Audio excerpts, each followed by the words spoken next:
Logan Paul versus Coffeezilla. The cryptos war just got real. What started as a YouTube expose has now turned into a real courtroom showdown. Logan Paul, YouTuber, WWE star, crypto hype man, is suing Coffeezilla, the internet's favorite fraud investigator. The reason? Allegedly being called a scammer. But the deeper you go, the messier it gets. Let's rewind it. In 2021, Logan Paul announced CryptoZoo, a blockchain-based play-to-earn NFT game. You buy eggs, hatch hybrid animals, even crypto. It sounded like Pokemon on the blockchain, with Logan promising a fun game that actually makes you money. For the last 6 months, I've been working on my own NFT project that I believe is going to change the game. I think there needs to be a fresh take. And this project that I have is that fresh take. September 1st, cryptozoo.co. His fans, many of them young and crypto curious, jumped in. NFTs were hot at the time. Logan had the hype. What could go wrong? Well, everything. We are a game first. Yeah. The token was built as a utility in the game. No one even knows what it is. When CryptoZoo launched in September 2021, users saw broken promises. The game barely worked. Animal art looked low effort. Key features missing. And Logan? He went silent. Thousands lost money. Logan moved on quickly. While investors begged for answers, Logan shifted gears, launching 99 Originals, an NFT project built around Polaroids. We launched Originals, 99 Originals, the project I mentioned, and the project that I've been working on for 9 months. Traveled the world, took a bunch of Polaroids, minted them as NFTs. The buyer gets the original one-on-one Polaroid, forming the Originals DAO. It's going to be a community with a community treasury that can vote what to do with the funds. And it's been amazing. The first one sold for, I think, 60K. The next one was 100K. Suddenly, the guy who was supposed to fix CryptoZoo was selling photo NFTs for tens of thousands of dollars. To critics, it looked like a pivot or a getaway.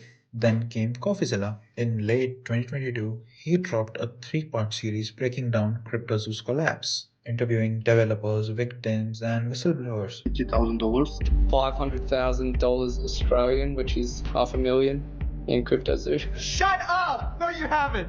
He claimed Logan's team hired shady developers like Eduardo Ibanez and Jake Cranbaum, one with a history of rug pulls and other an alleged con artist. Millions were allegedly siphoned out before the game even launched. The series racked up millions of views. Coffeezilla called it a scam led by Logan Paul and criminals. Criminals who were selling on the back end, like some of the tokens. I think his mentality was, let me just move on. He promises the world a fun blockchain game that earns you money, and he did nothing, and the project was left abandoned. And public opinion turned sharply. Logan's defenders were quiet. Even some of his fans said, "I trusted you, man. You let us down." Crypto went from the next big thing to the next big warning sign. At first, Logan thanked Coffeezilla. A place where I actually do have to thank him for shining light on this. He just messed up by pointing the finger 100% at me and saying that there was any sort of fraud or scam. Coffeezilla is not a criminal. I called him, I apologized. My initial response to his series was that of fire and ego, but the fact is that suing Coffeezilla is not gonna help CryptoZoo holders, so I do need to focus my attention where it should be. Thank you, Coffeezilla. You have catalyzed this, and I am very grateful for your work and your investigation. Then he flipped. It's like a little fucking annoying that. It bothers me. In his own mini documentary, Logan claimed he lost $500,000 and was also a victim duped by his team. Saga is far from over because it was a one-sided story. I've lost $500,000 on this. Where's the scam? These internet journalists, internet investigative reporters have way too much responsibility on their hands that is being mismanaged and wielded in a really inappropriate way. When Graham Benzinger asked about Coffeezilla, Logan was very blunt. If CryptoZoo's in your doc, I'm not promoting it. You're lying. Let me finish. The only issue that was ever communicated was remove this crypto stuff. If CryptoZoo is in there, if Coffeezilla is in there, I'm not going to promote it. But this is the same guy who once said, CryptoZoo will teach kids how to use the blockchain. So They're going to care about the blockchain because of my project. Imagine your first experience on the blockchain is with cryptos. Is it a scam, a lesson, or just a total disaster? In 2023, Logan sued Coffeezilla for defamation. He claims Coffeezilla's videos falsely painted him as a scammer, damaging his brand and business. His lawyers want access to everything: raw interview tapes, unedited footage, private messages. They argue this wasn't journalism, it was character assassination. Coffeezilla's legal team fired back. They argue that the videos were opinion backed by evidence and protected under the First Amendment.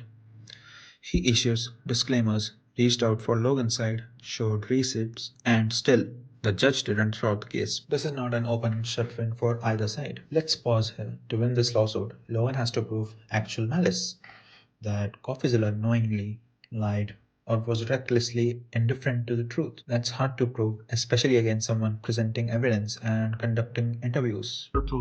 I lost $40,000. I lost around 50. Coffeezilla's team revealed leaked text, allegedly from Logan, saying, lawyering up, sewing this guy into the ground, public humiliation.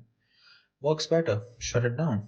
That makes the lawsuit looks more like a silencing tactic than defense of honor. Now the internet is watching this case like a Netflix documentary in real time. Reddit threads are buzzing.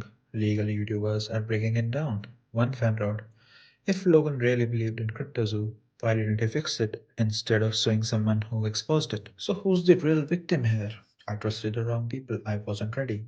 Logan says. It was a one-sided story.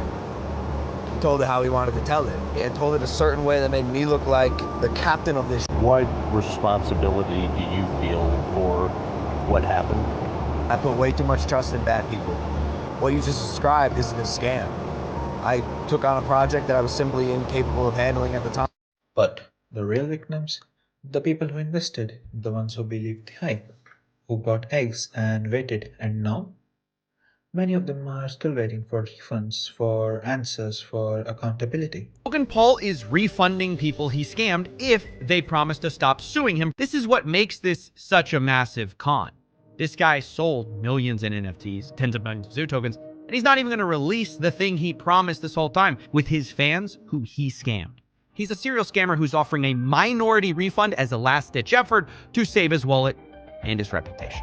So now we ask, is Logan Paul fighting to clear his name or to rewrite history? If CryptoZoo was his idea, his team and his platform, does he really get to claim ignorance? This lawsuit isn't just about defamation. It's about trust, influence, and how far someone will go to bury a bad story. Stay tuned because the final chapter hasn't even started yet.